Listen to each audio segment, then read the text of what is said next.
Olá, gente, tudo bem?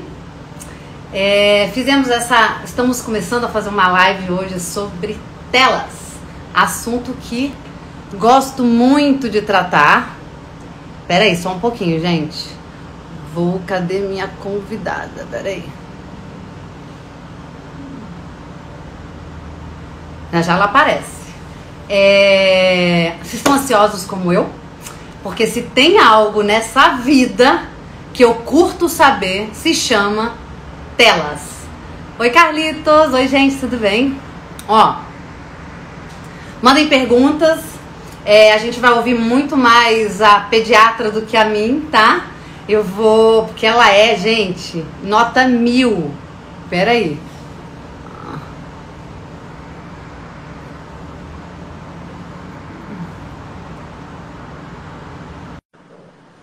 Acabei de mandar o convite. Entrou. Oi, minha querida. Oi! Tudo bem? Tudo jóia, boa noite. Querida, já falei pro pessoal que a gente vai falar com uma grande especialista no tema, uma moça da bandeira da internet, de uso controlado. Apresenta, mesmo que brevemente, sobre você, e aí depois a gente já engata nos nossos causos. Combinado. Primeiro eu queria te agradecer, Cris, um enorme prazer estar aqui e poder falar um pouco sobre essa bandeira que eu levanto tanto e que é tão recente. Então a gente precisa falar muito porque as pessoas sabem muito pouco. Então eu queria primeiramente te agradecer e depois me apresentar um pouco. Meu nome é Luísa. Eu sou recifense. Te agradeço primeiro de ter aceitado, porque obrigada de coração, porque eu sou sua fã há muito tempo. Eu percebi quando eu coloquei o telefone lá pra gente se falar, né? Anotei teu número e disse, eu já tenho esse número. Bem, meu nome é Luísa, sou brasileira, recifense, pediatra. Mas moro em Madrid há 4 anos, onde eu fiz pós-graduação em saúde mental infantil. E foi também quando eu me tornei mãe. E esse combo, expatriação, maternidade, saúde mental infantil, me fez estudar muito esses temas relacionados ao desenvolvimento do começo da vida. E é impossível hoje você falar no desenvolvimento, falar no início da vida e não falar sobre tela. Então eu estudo muito tela, estou sempre com isso. Me impressiono muito como na minha faculdade eu não estudei isso, na residência de pediatria eu não estudei isso, porque não era um assunto que chegava na gente, né? A gente não tinha tanta essa demanda. E hoje em dia a pandemia veio para escancarar essa necessidade e a gente, enfim, vamos passar por um processo bem complicado pós-pandemia pelo excesso de tela que a gente está vendo. Mas você sabia que eu percebo que as pessoas, elas usam a tela sem critérios? Quer dizer, permitem que os filhos usem sem critérios? Porque não entendem, de fato, que existe uma relação direta com prejuízos. Eles não entendem, assim, de forma muito objetiva, os prejuízos. Eu acho que nesse primeiro momento da live, acho que é bom a gente listar. Assim, de 0 a 2 anos não pode, porque o cérebro está em desenvolvimento. E aí, me fala um pouquinho mais desse prejuízo de forma mais pragmática. Gente, se acontecer isso, é isso que vai acontecer. Querida, eu concordo plenamente com essa sua observação e o que eu tento dizer muito para as pessoas, mas nem sempre eu sou compreendida, é que eu não sou inimiga da tela. Eu sou a favor do uso consciente da tela. Se você está precisando colocar a tela, sabendo daquele risco, mas porque você deseja aquele benefício, conte comigo. Eu já prescrevi tela, eu já orientei o uso da tela para alguns casos específicos. O que eu luto muito e tento me defender muito nessa bandeira que eu levanto é no sentido do que eu quero que as pessoas usem sabendo por que estão usando e quais os riscos daquilo. Eu fico para infartar quando eu recebo print que muitas pessoas que me seguem, né, pacientes meus, que já estão ligados nos malefícios da tela, fazem print e me mandam dos pais, assim, tirando foto de criança na frente da tela, com 6 meses, 7 meses, e os pais orgulhosos daquilo. Tipo, botam uma legenda de Nossa, 3 meses e olha como ela presta atenção. Ou então, 6 meses e já é apaixonada por determinado, enfim, universo infantil. E é isso me dói muito, porque não é uma mãe que está botando uma filha para assistir porque ela está precisando tomar um banho. Ela está fazendo aquilo completamente sem conhecimento dos prejuízos que ela está gerando para aquela criança. E aí sim eu fico para infartar, sabe? No sentido de, gente, a gente tem que falar mais sobre isso. E o povo fica, ai, Luísa, você está falando sobre tela em plena pandemia, está gerando mais culpa.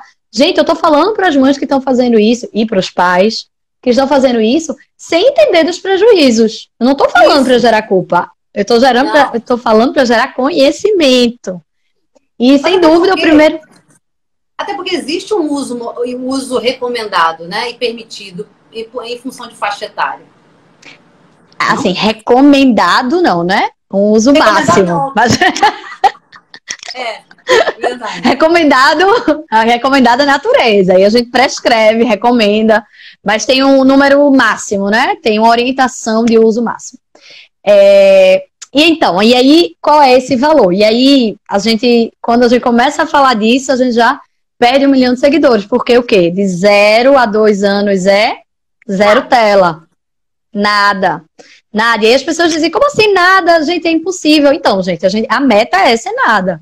Se a criança assistir 2 minutos, porque é expatriada e tá falando com a avó, vida que segue, foi a escolha que você fez. Agora o ideal é de 0 a 2 anos, é 0 tela. E de 2 a 4? 2 a 5 é 1 hora diária. 5, a partir de 5 são 2 horas diárias, e a partir de 10 são 3 horas diárias até a vida adulta. Então, a gente deveria ter a diária máxima.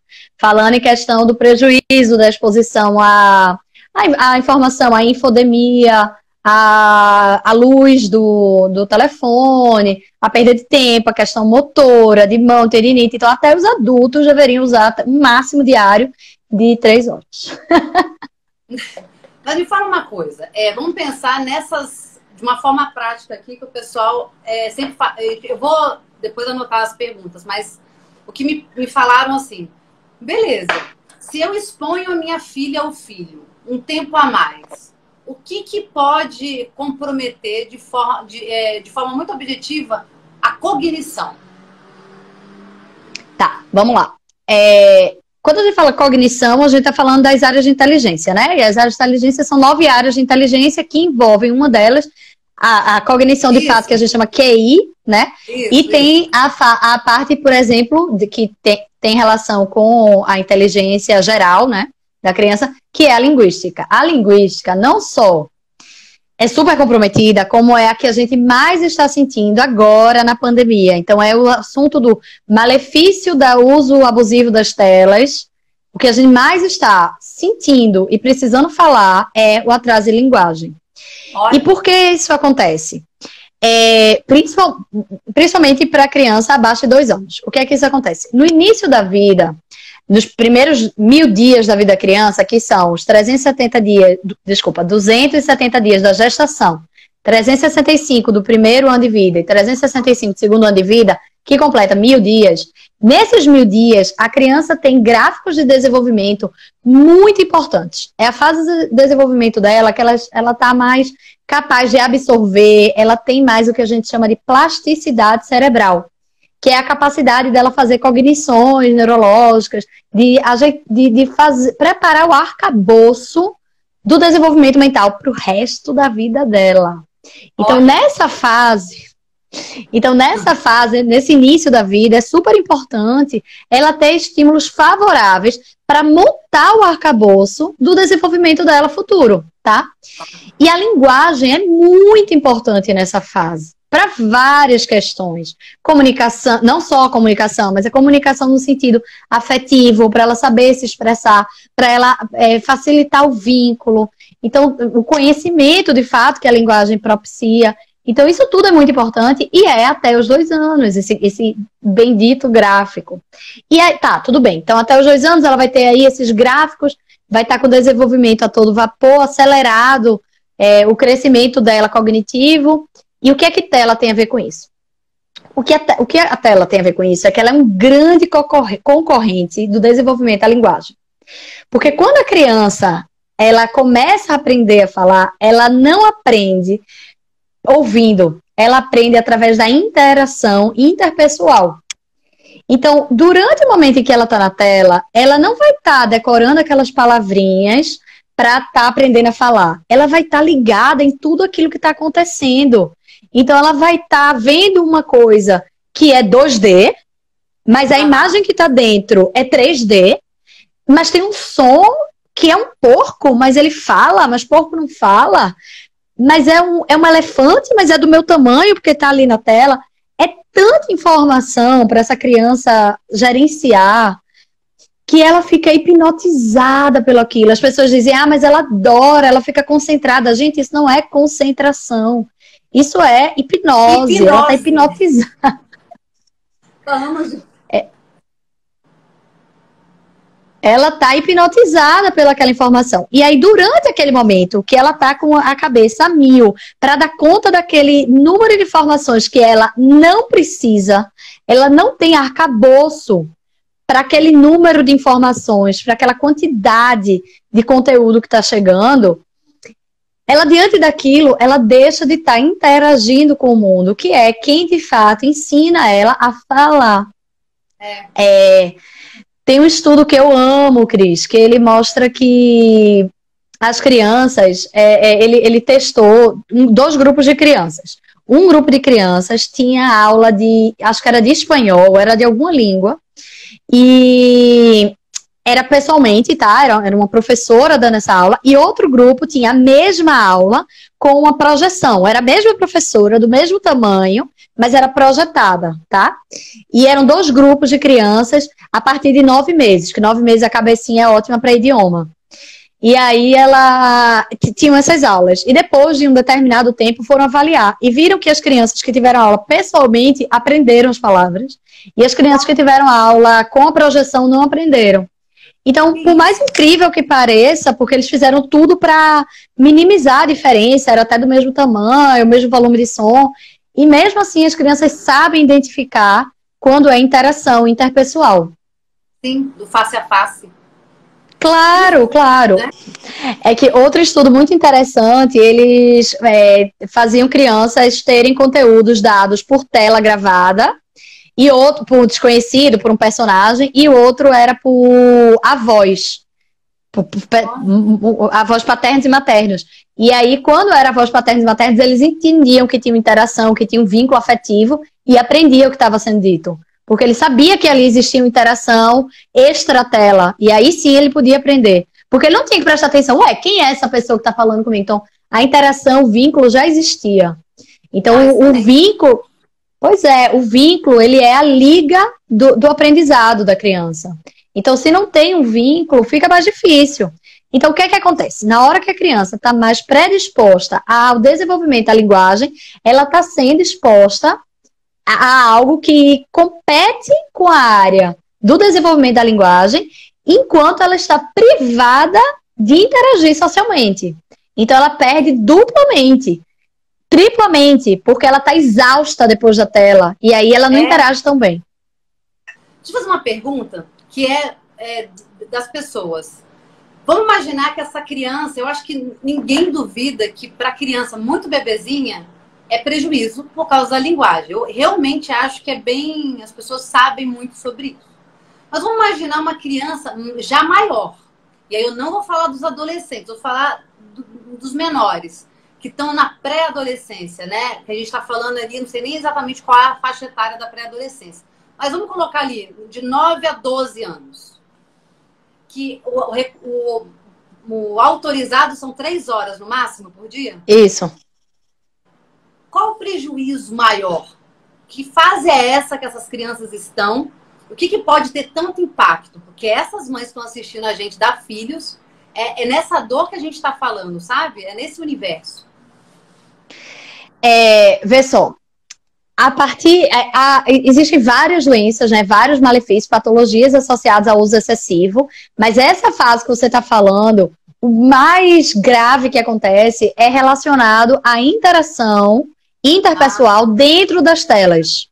Então, o que é que eu quero dizer com isso? Cyberbullying, padrão de beleza, tá? A gente vê muita pré-adolescente, adolescente vivenciando uma cobrança muito alta pelo padrão de beleza que as telas propiciam, tá? Que se comparar aqui os filtros, gente, os filtros da internet, que você acabou a olheira, o nariz afila, a boca enche, tudo automático. Então, imagina para esses pré-adolescentes que têm uma insegurança. Existe um transtorno chamado transtorno da adolescência normal, de que é um conjunto, síndrome, é um conjunto de características que o adolescente ele apresenta normalmente. O que é que tem o que é isso? É buscar a identificação com os pares, é romper com os pais, é uma maior irritabilidade, é uma necessidade de se autoafirmar, de formar grupos. Então, existe uma série de características normais do desenvolvimento do adolescente. E ele, nessa fase, exposto a pressão de padrão de beleza, cyberbullying, abuso, é muito sério o que se vivencia de abuso nas redes sociais. Então, todo esse conteúdo inadequado que ele pode estar assistindo, potencialmente pode afastar ele dos amigos reais, da família presente, e expor ele a riscos de que quem sabe manejar os adolescentes sabe jogar isca, sabe seduzir, sabe encantar. Sim. E também sabe ferir. Muito. E aí eu te pergunto, por exemplo, uma queixa que a gente recebe muito assim: ok, já sei que é ruim, que alternativas eu tenho? É sério, eu escutei assim, e aí, o que eu vou fazer? Eu vou te falar de uma história minha, assim mesmo. Assim. Eu não imaginava que eu tenho uma filha de 3 anos. Eu não imaginava que minha filha pudesse participar, por exemplo, do dia a dia doméstico. Não sei por quê. E aí eu tinha muito medo. Aí o que eu precisava? Quando eu recorria à internet, ao YouTube, era para eu justamente poder fazer alguma coisa em casa. E aí, quando eu me dei conta que, cara, isso tá errado, eu comecei a colocar ela dentro das coisinhas, né? E, na verdade, é só passar um paninho, mas ela tá junto. Ó, a vida melhorou drasticamente. Mas eu tive que quebrar paradigma. O que você sugere? Eu vi que você sugere muito livro. Né? Cris, eu digo muito que a gente tem que orientar o que fazer conhecendo a família. Uma pessoa que tem muita rede de apoio, eu não preciso dizer a ela que tem uma babá, um funcionário em casa, que está em casa também e tal, eu não preciso dizer a essa família que ela pode ajudar nas tarefas domésticas. Então, eu gosto muito de conhecer a família. Eu tenho feito muito essa consultoria que eu chamo de detox de tela, para a gente entender como levar essa criança para estar em outros momentos. E às vezes a solução é o que você disse, é trazer para junto para as atividades domésticas, e a criança sai ganhando muito, porque a gente bota na cabeça de que são nossas obrigações e que a criança precisa estar ocupada com outra coisa. A gente não entende que qualquer coisa para a criança é estímulo, é brincadeira, é diversão, né? E quantas lições a gente pode passar durante isso? Eu brinco que eu era uma pediatra antes, muito diferente da que eu sou agora depois de ter sido mãe. Então, Luísa, pediatra, antes de ser mãe, eu dizia e repetia para qualquer pessoa que cozinha não é lugar de criança. E agora eu digo o seguinte: cozinha não é lugar de criança se tiverem 2 adultos dentro de casa. Se tiver um adulto dentro de casa, veja, tá ótimo. Se existirem 2 adultos dentro de casa, que esse adulto vai levar ele pro parque, vai brincar na sala, vai fazer quebra-cabeça, ótimo. Mas se não tem 2 adultos e um cuidador primário que está presente está na cozinha, você quer que essa criança esteja onde? Pendurada na janela? Dentro do banheiro? Ela vai estar na cozinha. O lugar mais seguro para ela estar é dentro da cozinha. Então, com certeza. Eu chegava eu pediatra na emergência, chegava as mães com acidentes domésticos e em vez de eu trazê-la para dentro e dizer, poxa, imagina a barra, imagina que você estava sozinha quando isso aconteceu, eu sinto muito, vamos ver o que é que a gente pode fazer para isso não acontecer outras vezes. Eu não fazia isso, sabe? O que eu fazia era, olha, primeiro essa criança não devia estar na cozinha. E aí eu perdi a oportunidade de ensinar essa mãe, acabei com o sentimento dela, porque é óbvio que essa mãe já chegou pra mim entupida de culpa, sabe? Mas eu era essa pessoa, sabe? Que eu pensava, nossa, como é que pode, hein? Como é que deixa essa criança na cozinha? A gente vai deixar onde? Vai deixar onde? Não, você parecia meu irmão. Então... O meu irmão tá aqui assistindo, com certeza. Meu irmão não tem filhos. O que trabalha comigo, inclusive. Ele é o pai de crianças perfeitas. Que não fazem birras e que não vão usar iPad pra nada. Sim. Senta e espera a sua vez. Que a gente muda. Pois é. Muda. Então eu tinha eu tinha essa sensação, e que hoje, que pena que eu não pude crescer. Eu tenho muitas amigas que não são mães e já têm esse tipo de empatia que eu não tinha. E hoje em dia eu tenho de outra forma. Então o que é que eu digo hoje? Gente, traz pra cozinha, pega Tupperware, organiza a cozinha de um jeito que seja viável, a criança tá dentro. Então, forno. O forno tem que ser travado.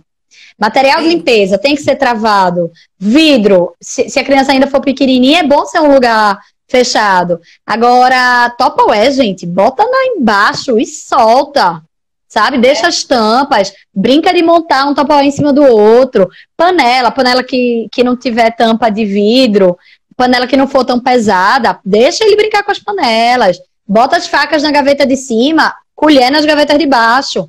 E deixa a criança brincar. Sabe? E deixa lá. Então, assim, trazer para as tarefas domésticas. Eu acho que se você permite isso, você facilita a sua... Porque se você esperar essa criança tirar a soneca para você ir fazer isso, ou a criança dormir de noite para você ir fazer, você vai acabar exausta. Então faz com ela, gente. É brincadeira com ela. Mas não é óbvio, Luísa. Não é. Não. Eu falava assim, não, minha filha tem que fazer. Eu tava assim, gente... Não... Qual é o tempo de uma mãe? Eu ficava assim no raciocínio. Você tem que tomar banho, né? Dialogar com seu marido, né? Arrumar a casa, e aí? Aí eu falei, cara, é uma quebra de paradigma, certo? Total. E eu entendi isso também na prática. E aí eu fui vendo o que é que funciona. Bem, não vai dar tempo de eu dar todas as dicas que eu gostaria de brincadeiras, mas uma que funcionava muito aqui em casa. Bem, como eu disse, eu sou expatriada, né? Então eu tenho um total de 0 rede de apoio. Minha rede de apoio é o meu robô que aspira o chão, minha máquina de lavar roupa, minha máquina de lavar louça e só. Bem, desculpa, queria fazer um parênteses. Obrigada pela minha rede de apoio maravilhosa das minhas amigas expatriadas. Um beijo para todas elas. Mas enfim, eu quis dizer dentro de casa. Mas eu pegava rolinho de papel higiênico e papel de cozinha, papel toalha. Aí pegava eles, botava colado no armário da cozinha, de maneira que um encaixasse no outro. E aí meu filho, muito pequeno, ele mal falava. Ele subia, ficava em pezinho assim no armário e jogava uma bola ali dentro. Ou uma bola, ou um carrinho. E aí saía caindo assim, e caía. Até hoje, isso já faz 2 anos, e até hoje as pessoas... me mandam foto desse bendito esquema aí que eu fiz. Eu acho que até uma seguidora que me mandou.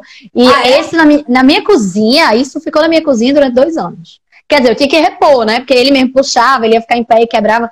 Mas assim, eles brincando dentro da cozinha, deixa a gente mais tranquilo. E outra, estendendo roupa, bota pegador ali presinho no balde que vai levar a roupa. Arrumar a cama, bota o menino em cima. Tira todos os lençóis que você vai botar para lavar, bota o menino em cima. Meu filho até hoje também deita em cima e diz, mamãe, vamos fazer um ninho dos lençóis sujos. Vamos, filho. E é legal que eles fazem parte de um processo da casa. Eu mesmo... Total. Né, eu fui criada como uma convidada da minha casa. Então eu não tive essa lógica, que é muito natural para o meu marido, por exemplo. Eu achava que eu comia o prato, né? Por uma mágica, ele saía da mesa. E a Vavá, ela tá aprendendo, porque ela tá tirando. Eu tenho certeza que daqui a 10 anos as coisas vão ser diferentes. Ela vai ter, né? Eu participo dessa Claro.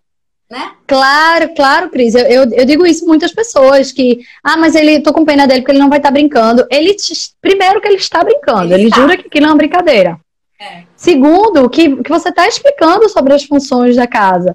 Eu lembro de uma paciente que eu estava fazendo essa orientação em relação ao uso da tela, ela estava muito cansada, e aí estava botando porque estava cansada. Aí eu tentei explicar isso, que tinha que trazer para junto, para você descansar. Porque na hora que a criança dormisse, você pode dormir, porque está tudo feito, porque você fez com a criança. E aí eu lembro dela dizendo assim, ela começou a fazer isso, e aí depois eu disse, ó, você vai explicar ao seu filho, cada um tem a tarefa da casa, tá? Você vai fazer umas coisas, o pai vai fazer outras e o filho vai fazer outras. E que a tarefa dele é, por exemplo, mamãe vai cozinhar e você vai arrumar os tupperwares. E aí é a tarefa dele. Aí ela tá, tudo bem. Aí um dia, numa revisão, ela me disse que a criança perguntou, ô mamãe, a sua tarefa é essa, a minha é essa? Por que o papai não tem tarefa aqui em casa? Aí eu disse, por que o papai não teve uma pediatra detox de tela que mandou cada um fazer sua parte? Não, mas você vê, né? Meu marido que cozinha lá em casa. A minha filha, ela não associa comida comigo. Então, quando ela fala assim, mamãe, tô com fome, aí tá eu e meu marido. Aí ela fala assim, pai. Aí ela fala assim, papai, pega lá. Ela não entende que eu também. Você vê, eles aprendem. Não adianta. Claro, claro, claro. Luísa, deixa eu só ver aqui. O Léo Jacques perguntou assim, qual seria a idade ideal para dar um celular para uma criança? Ó, isso aí é complicado. Eu recebo muito essa mensagem, muito, e a minha pergunta é, para que você quer usar? Sabe? Se é uma criança que, mas é porque ela quer jogar, então ela não precisa ter celular, porque senão você não vai ter controle, você vai estar trabalhando e ela tem acesso a esse celular para jogar, complicado, complicadíssimo, espera a adolescência chegar. Não, mas ela quer porque às vezes ela vai para casa do amiguinho e precisa ligar para mim, empresta o seu, porque você não empresta o seu. Entende? Empresta o seu e fica com o da mãe. Não, mas é porque às vezes ela precisa levar para a escola para ir buscar. Aí tudo bem, não tem o que fazer, aí realmente essa criança precisa ter. Mas é muito perigoso entender o acesso entender que ela vai ter uma janela que você não tem controle. Uma criança com o celular na mão, ela vai entrar onde ela quiser para fazer o que ela quiser e receber as abordagens muito fortes. Então, o que a família tem que entender é para que ela vai usar. É necessário, deixa eu te falar os riscos. Nas taxas do Brasil, 1 em cada 5 crianças é vítima de abuso infantil sexual. Meu Deus. 1 em cada 5. 1 em cada 5. Ó, eu tenho 26 mil seguidores. Recentemente eu fiz uma pergunta de quem sofreu abuso. 30% disse que sim. Na infância. Na sua infância. É mesmo? Tá? 30% de 26 mil seguidores. Então, assim, gente, é uma janela que você vai estar abrindo para sua filha estar vendo padrão de beleza, imposição, cyberbullying. Gente, saúde mental. Que adulto não tem uma autorreflexão de como a gente fica mal, deprimido, quando a gente fica ali passando o dedo na tela e vendo todo mundo bem, feliz, se aglomerando, indo para a praia. Enfim, aquilo vai dando a gente um mal-estar. Uma vez eu estava numa dessas aulas sobre uso abusivo de tela e uma pessoa disse assim, você quando tá bem, você não tá olhando tela. Você não tá numa conversa incrível, você não tá num lugar maravilhoso, contemplando a vista e você de fato tá feliz com aquilo e você vai olhar o seu celular. Você só vai ficar olhando as redes sociais quando você tá desocupado, você tá mal, você tá em ócio. Então, ver que aquelas outras pessoas não estão em ócio, claro que deprime, gente. Vários estudos mostram o uso abusivo associado à irritabilidade, à depressão, a nervosismo, estresse. Então, para que essa criança vai estar com isso? Não, mas é porque ela vai sair e eu preciso falar com ela. Tá, mas então não deixa em casa solto quando você estiver trabalhando. Sim. Não usa no quarto. As orientações da Academia Americana de Pediatria e da Sociedade Brasileira dizem, por exemplo, que adolescente não deve ter computador nem televisão dentro do quarto. Olha lá. Sempre tive. Fecha a porta, né? E aí... Mas sabe uma coisa que uma vez me perguntaram sobre isso? Aí ela falou, eu lembro da mãe falando assim pra mim, mas todo mundo da sala dela tem. Só minha filha que não vai ter o celular? E aí entra muito um conflito que eu sei, eu tenho certeza que é, e a gente como mãe, é desse social. Nosso filho é diferente. Porque banalizou o uso mesmo de celular e de uso, né? No tempo, sei lá. Então, quando essa criança no meio de 30 é diferente, você está constrangido de limitar. Certeza. Aí, Tem. Né?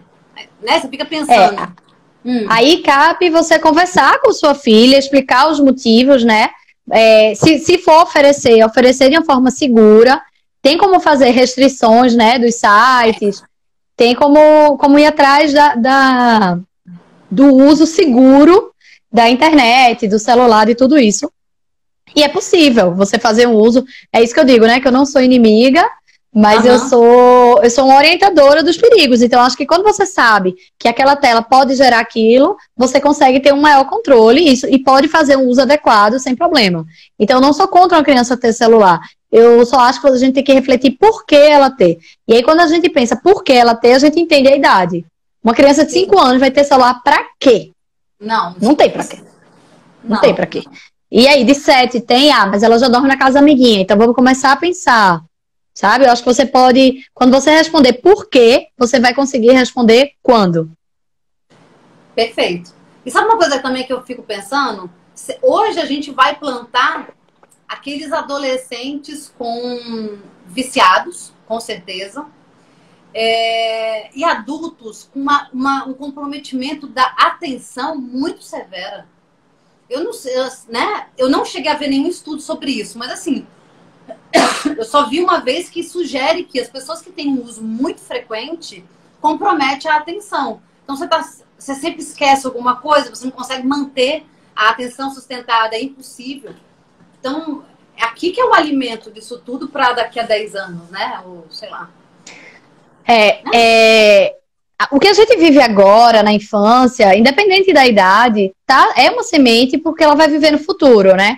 Então, se as relações de amizade, que são tão importantes para o futuro, forem todas virtuais, ela está perdendo treino social. Ela tá perdendo. Uma criança que conversa com os amigos só escrevendo, ela tá perdendo expressão facial, ela tá perdendo treino social, tato social, a gente tá perdendo as informações corporais, né?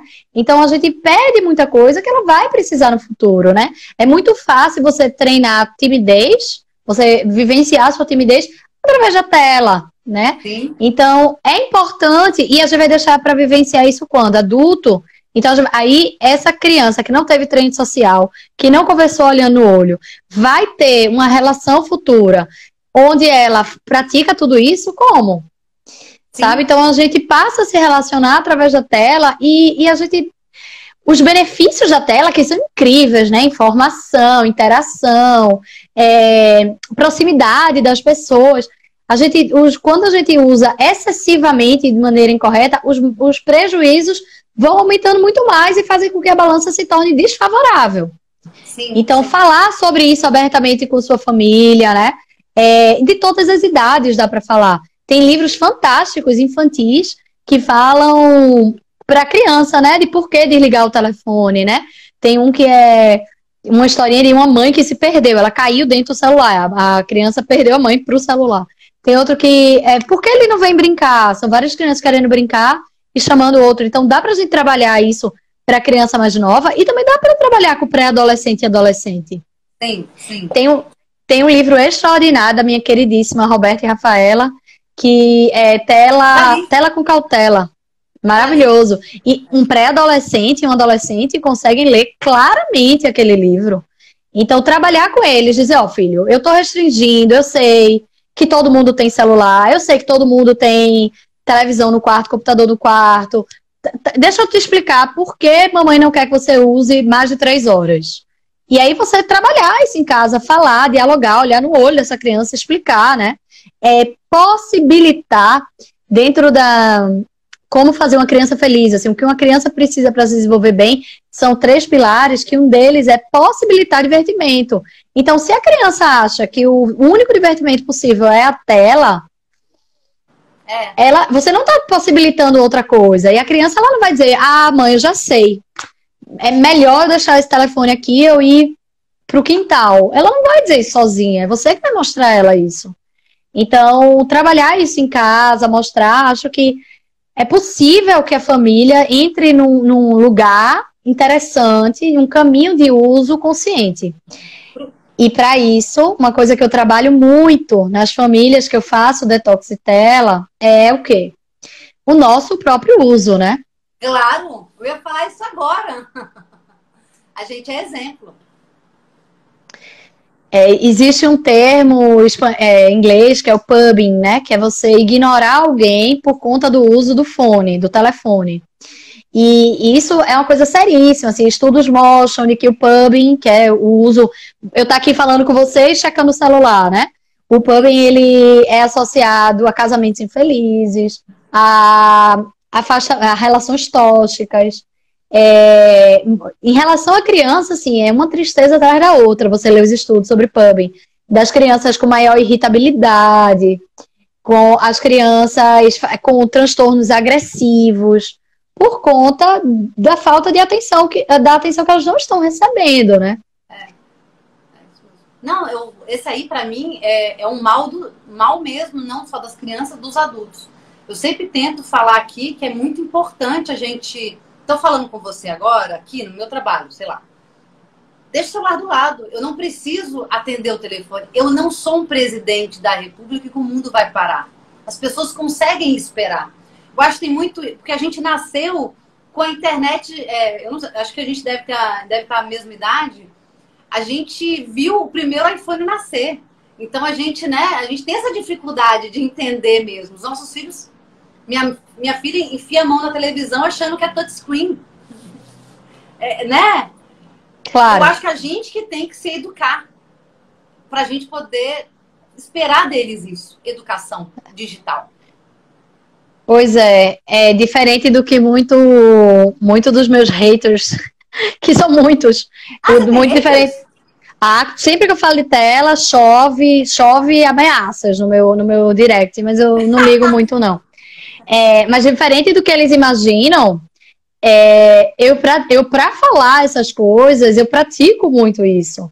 Então, assim, meu telefone não entra no quarto quando eu vou dormir. Eu posso ficar 2 horas sentada, terminando de mandar todas as mensagens que eu precisar, principalmente de paciente.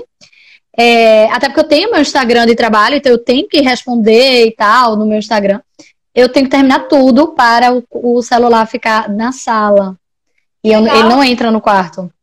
Eu não posso ficar falando sobre o uso de tela dos malefícios e não praticar isso, né? Então eu faço mesmo. Assim, meu filho realmente usa a tela muito abaixo do ideal, muito abaixo da restrição. Eu acho que muita gente que está vivenciando esse uso excessivo de telas por conta da pandemia se sente muito julgado quando eu falo. Então eles dizem, eu recebo mensagem dizendo assim, falar é fácil, você fica aí falando do seu consultório, porque você tem alguém para ficar com seu filho, ou então é muito fácil falar isso quando você tem rede de apoio. Só que o que as pessoas que falam isso não sabem é que do lado de cá tem uma pessoa que não tem rede de apoio, né? Então eu recebo muito isso, assim, mas às vezes de uma forma bem agressiva, assim. Mas enfim, eu sei que minha bandeira é maior que isso e eu sigo. E eu recebo muito mais mensagens assim, Luísa, vi a sua última live sobre tela, ou então li o seu conteúdo e mudei aqui em casa, impressionante como um mês a interação aqui em casa melhorou, impressionante como eu tô dormindo melhor, impressionante como meu filho está se comunicando de outro jeito. E aí eu fico muito feliz, e aí faz sentido a gente continuar nessa caminhada, que é um prazer, eu adoro esse tema, principalmente porque eu percebo que todo mundo sai ganhando quando a gente faz o uso consciente. Todo mundo. A minha filha estava gritando muito, numa época específica que eu tinha colocado, eu não tinha pensado muito sobre o tempo, nunca assistiu demais, mas começou a assistir muito mais do que ela assistia. Ela começou o sono dela, ela gritar. Então ela o tempo todo gritava e eventualmente acordava, coisa que ela não acorda normalmente. E quando a gente está agora super restrito, tô aqui, ó, militar com isso, perfeito o sono. O sono, ele muda completamente e a fala dela muda completamente. Então, assim, é o maior reforço positivo para eu continuar nessa empreitada. Agora, sem dúvida. Eu sou uma pessoa que tenho rede de apoio, eu aprendi a ter rede de apoio. Porque eu acho que o primeiro ano foi meio... Eu não sei, eu fiquei doida. Então, eu achava que mãe só podia ficar sozinha. Mas a rede de apoio é muito necessária por causa do uso de telas. Muito. Eu conto com uma mocinha lá em casa que fica 4 horas com a Vavá. Assim, é um alinhamento com ela. Mary, você não maravilhoso. pode ficar, né? Você faz isso, você faz aquilo. E ela vai me mostrando o que ela estava fazendo. Gente, é vida. Rede de apoio é vida. Maravilhoso, é incrível. E sabe o que eu sinto às vezes, Cris? Que eu às vezes fico falando muito isso, da dificuldade das pessoas no uso de tela, porque não tem rede de apoio, e aí existe uma parcela que tem rede de apoio e ainda assim usa muita tela, por quê? Falta de informação. Sim. Né? Então, eu vejo, e assim, fico muito triste de ver, assim, gente que contrata um funcionário para ficar com o filho e esse funcionário está botando a tela. Então, falta informação, está faltando informação. Isso que você falou em relação à noite, ao sono, um dos prejuízos dos malefícios do uso excessivo é o sono, principalmente porque muita gente coloca antes de dormir. E eu vejo muita babá botando na soneca da tarde o tablet da criança para assistir, se acalmar e dormir. Gente, é péssimo associar a tela, a exposição da tela, a luz da tela, ela compete com a produção da melatonina. Então, enquanto a criança está assistindo, o corpo está brigando para não dormir. E esse exercício é péssimo, porque quando a criança vem e consegue dormir, ela vai ter um sono muito mais... Não vai ter um sono limpo, o que a gente chama de higiene do sono. Ela não vai ter produzido higiene do sono. Então, ela possivelmente vai ter um sono prejudicado por isso. Qual é o horário máximo que ela... Quantas horas antes de dormir? Há 2? 2 horas. O Manual da Sociedade Brasileira de Pediatria sobre tela, que é excelente, acho que é Menos Tela, Mais Saúde o nome, ele orienta que seja 2 horas antes, no máximo 2 horas antes, né? E outra coisa, não associar a alimentação, que é outra coisa que eu também vejo muito, e também vejo muito com a babá. A babá vai dar o almoço e para a criança comer melhor, ela coloca ali a tela e aí a criança come mais rápido, come tudo. Claro, ela não está prestando atenção no que ela está fazendo. Então, tem esse prejuízo da tela também relacionado à alimentação. Porque a criança ela não vai fazer uma memória afetiva positiva com a comida, ela não vai prestar atenção na quantidade que ela está comendo, ela não vai ter uma noção própria da saciedade, ela não vai degustar de fato a comida, numa fase em que ela está aprendendo a se alimentar. Então, não é só usar a tela no tempo adequado, é usar a tela no tempo adequado, evitando que seja 2 horas antes de dormir e evitando ser durante a refeição. Ainda tem esse detalhe. Não, com certeza. Antes do dormir eu não sabia. E a Vavá, ela faz essa associação, sabia? É o único horário que ela vê, é justamente esse perto da noite. Dá uma observada se não piora. Pra mim, pessoalmente, tá? Mudou muito quando eu deixei o celular fora do quarto. Meu sono, assim, passei a dormir. Sabe quando você tá na cama e demora a dormir, aí você pega o telefone e lembra de anotar a lista da feira, e aí, eita, aquela mensagem pra não sei quem, eita, aquele pagamento, aí, quando o telefone não tá, você só tem uma opção, dormir. É isso. Então, eu sugiro isso. Me ajudou muito ter um despertador, né, do lado da cama, e um bloquinho de notas com a caneta. Uma coisa que eu lembro, eu até posso anotar, mas pegar o celular jamais. Ele fica fora do quarto. Pô, excelente! Eu tô colocando no banheiro. Fica a dica. Eu deixo no banheiro e fecho o negócio, porque eu preciso do despertador, porque eu tenho que comprar o despertador analógico, né? Pronto. Vá atrás. Mas eu digo muito para as famílias que eu acompanho, que dizem, eu queria ajuda com meu filho de 2 anos. Eu digo, eu só ajudo sua família inteira. Ajudar só a criança eu não faço, não. Porque isso. É sistêmico. É sistêmico. E aí a gente quer que a criança coma mais rápido, e aí a gente dá a tela. A gente quer que a criança durma logo, e aí a gente dá a tela. É muito sobre a gente também, tá? Gente, pelo amor de Deus, eu não tô jogando culpa, mas eu tô explicando que é a gente que tá orientando essas crianças. Como é que uma criança vai aprender a comer se ela não treina? Como é que ela vai aprender a se divertir se ela não treina? Sabe o que eu observo? As famílias que eu acompanho me dizem muito assim, mas meu filho não brinca sozinho, mas meu filho não gosta de brincar. Gente, é porque entre brincar, que ele vai ter que desenvolver, e a tela que a brincadeira tá pronta, ele vai pra tela. Mas se não tem a opção da tela, o ócio vai fazer ele ver naquele objeto inanimado a diversão. Então você Sim. tem que promover o ócio, o que a gente chama de livre brincar. Os jogos não estruturados. A televisão é uma distração extremamente estruturada. Ela vai lhe dar o começo, o meio e o fim da brincadeira. O fim não, né? Porque o vídeo engata em outro, e é sem fim. Então, é muito importante a criança ela brincar de jogos não estruturados. Isso é tão sério e tá tão raro nos dias de hoje que a Academia Americana de Pediatria recentemente lançou um documento orientando que os pediatras prescrevessem brincadeiras diárias para as crianças. Porque elas não brincam mais. Juro?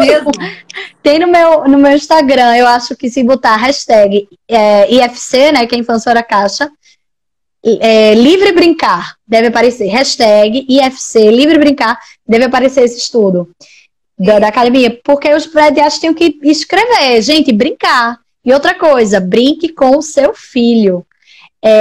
Dá uma olhada nesse estudo, ele é muito interessante, porque ele diz para o pediatra orientar o pai a olhar no olho do filho. Nossa Senhora. Para você ver como é grave. Não, o Igor tá falando assim, uma vez eu estava dando aula e a mãe do aluno falou, se ele não prestasse atenção na aula, não ia assistir TV antes de dormir. Olha que é difícil, porque existe uma associação e a punição é justamente isso. E se tem algo que, pelo menos eu acredito, que punição a gente não ensina nada. Na verdade, a gente ensina outras coisas, não o que a gente quer nesse momento. Que é estabelecer vínculo, respeito, conscientização, colaboração, enfim. Dificílimo. O que eu ia falar era sobre essa questão das telas e das aulas, que eu recebo muito essa pergunta. Seguinte, os benefícios, claro que a gente teve que reavaliar as orientações com a pandemia. E o que se viu foi que o benefício da tela por estar promovendo um alívio no confinamento, por estar promovendo conhecimento, por estar promovendo interação interpessoal com colegas que já existia um vínculo, principalmente para uma faixa etária de crianças que já tem consciência de que aquilo é um vínculo, de que aquele conhecimento que ela vai estar recebendo do professor tem um motivo educativo, tem um interesse por trás disso, né? Questão de prova, de educação e tal, valia a pena a exposição da tela.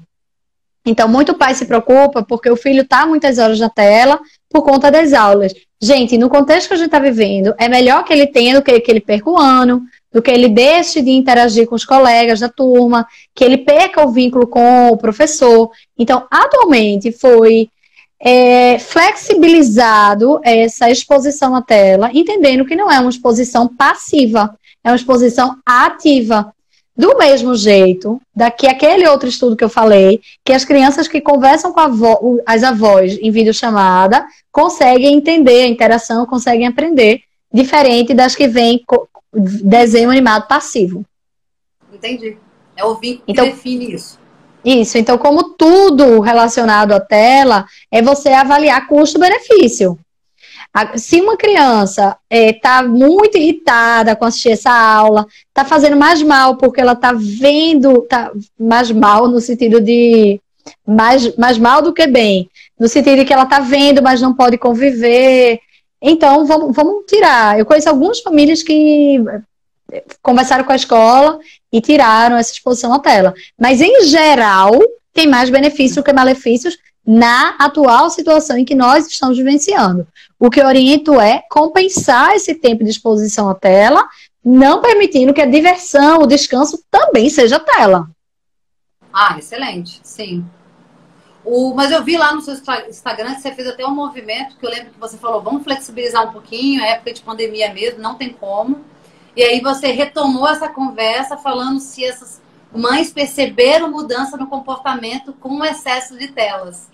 E os maiores sintomas era irritabilidade. Eu me lembro, isso me marcou. Irritabilidade, alteração do sono. O que mais?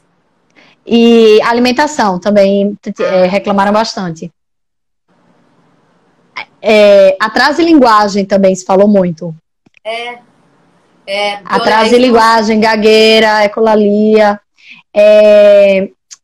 Pois é, eu em março vi o estresse que estava acontecendo. Eu estava no Brasil e a coisa já estava feia na Europa em março. Já estava muito feio em março aqui e eu estava no Brasil.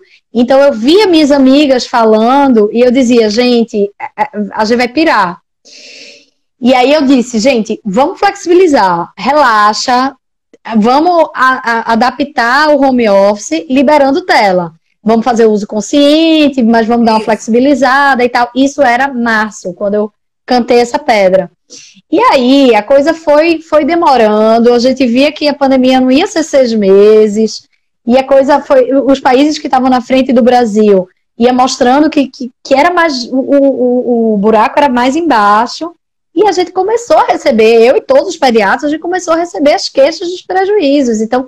irritabilidade, estresse parental, transtorno do sono, transtorno da alimentação, ecolalia, a quantidade de gente entrando em contato, meu filho tá com tique, meu filho tá gaguejando. E aí a gente disse, gente, isso é tela. Claro que tem o confinamento, claro que tem a falta da interação social, claro que tinha o estresse parental, né, que a criança, tava todo mundo, estamos todos estressados, e a família fica com estresse parental vivenciando dentro dessa casa. Mas tinha tela. Essas crianças estavam assistindo tela 4, 6, 8 horas por dia. E aí, não tinha mais como a gente flexibilizar e dizer, tá, tudo bem, gente, depois a gente dá um jeito. Não tinha mais, sabe? É uma coisa assim que eu acho que se eu pudesse prever quanto tempo ia demorar, eu não teria levantado essa bandeira dizendo... Tá, gente, flexibiliza tudo, vamos sobreviver. Talvez eu tivesse dito, gente, vamos devagar. É isso. Porque o prejuízo foi muito alto. O prejuízo está sendo muito alto. E no momento em que a gente não pode falar de informação. Então, eu atendi recentemente uma família que é uma criança abaixo de 2 anos. E eu disse assim, gente, vocês sabem quanto tempo uma criança abaixo de 2 anos pode usar tela? E aí o pai e a mãe me responderam, o quê? Umas 4 horas? Então, a pandemia aconteceu com uma exposição de tela numa época que ninguém tinha tempo de parar para estudar quanto tempo poderia deixar. Sim, sim. Mas quando você retira, por exemplo, os prejuízos de gagueira, de ecolalia, enfim, quando você suspende o uso tão forte, volta? Você consegue tirar esse sintoma? Vê só, essa pergunta não dá para responder sim ou não, porque depende da família, depende do contexto, tá? Mas, de maneira geral, a gente correndo atrás, a gente fazendo muito estímulo, se não tiver nada orgânico por trás, é sim possível, tá? Voltar atrás. Nossa. Agora, eu não posso responder essa pergunta sim ou não, porque depende, a criança pode ter, de fato, um quadro de ecolalia orgânico, tá entendendo? Sim. Então, depende do caso. Pode ser um caso que não tenha sido por conta da pandemia, do confinamento e da tela. Mas é muito importante a gente entender hoje que... Hoje não, tá? Antes mesmo da pandemia, que esse atraso do desenvolvimento que a tela gera, ele tem uma convergência muito forte com transtornos sérios de psiquiatria, de saúde mental infantil, patológicos mesmo. Tem um estudo muito interessante que ele mostra o mimetismo, tá? As coisas em comum entre o autismo e o uso excessivo de tela. Eu já perdi as contas de quantos pacientes eu recebi para investigação de autismo e, na verdade, era excesso de tela. É mesmo? Demais. Olha. Tá lá no meu Instagram também, um desse estudo, hashtag IFC tela. Aí um deles que aparece é um que um estudo que quem participou foi a doutora Lilbiana, que é a presidente da Sociedade Brasileira de Pediatria e Comportamento e Desenvolvimento. E é isso, o mimetismo. Como o uso excessivo de tela imita um quadro de autismo. Tem todos. E aí os pais chegam desesperados porque acham que a criança tem autismo. E por quê? A criança tem atraso de tela, atraso de fala, irritabilidade, falta de interação social. E isso é o que? Sintoma de quê? Excesso de tela. Então tem sim que se avaliar essa criança integralmente, porque um sintoma mimetiza o outro. Entendi.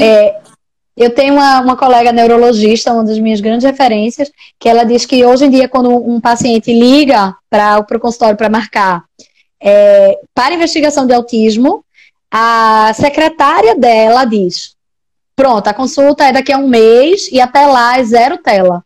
Ela já filtra. Olha que é excelente. Porque quando chega para ela, muitas vezes dizem: doutora, olha, quando tirou a tela já mudou. Não, eu não sabia. Isso aí, de fato, eu não sabia. Luísa, eu vou ter que finalizar. Porque já deu 1 hora. Te agradeço demais, viu? Você é ainda melhor na live do que lá no Instagram. Vou te mandar os estudos que eu citei hoje para você poder colocar todos aí também.